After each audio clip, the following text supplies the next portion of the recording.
Plus de 71% des Vendéens sont propriétaires de leur logement, contre 57% en moyenne au niveau national.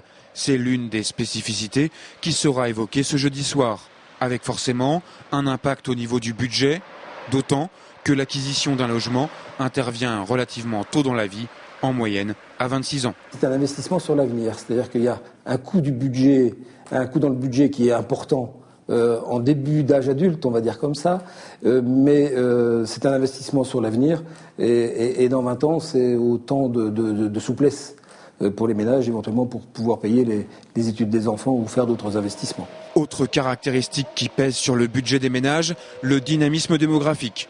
Entre 1999 et 2006, la Vendée a gagné 60 000 nouveaux habitants, avec forcément un impact sur le prix du foncier.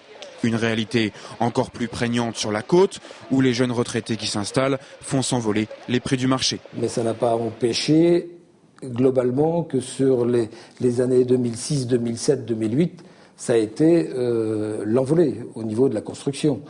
Parce que si on prend la période 99-2002, on était à 4500 constructions neuves par an. On est passé après pendant 3 ans à 6005. Et en 2008, on était à 10 000.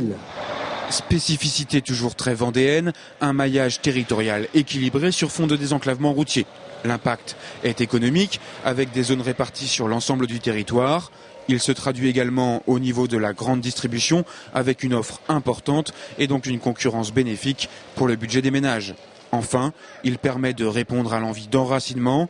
Les jeunes ménages peuvent s'installer là où vivent leurs parents. Mais avec des conséquences qui peuvent être aussi parfois négatives sur le coût, si on en revient au budget, sur le coût du transport. Parce qu'aujourd'hui, il y a quand même plus de 60% des personnes qui travaillent en dehors de leur commune de résidence. Quand il y a 20 ans, elles n'étaient que 38%.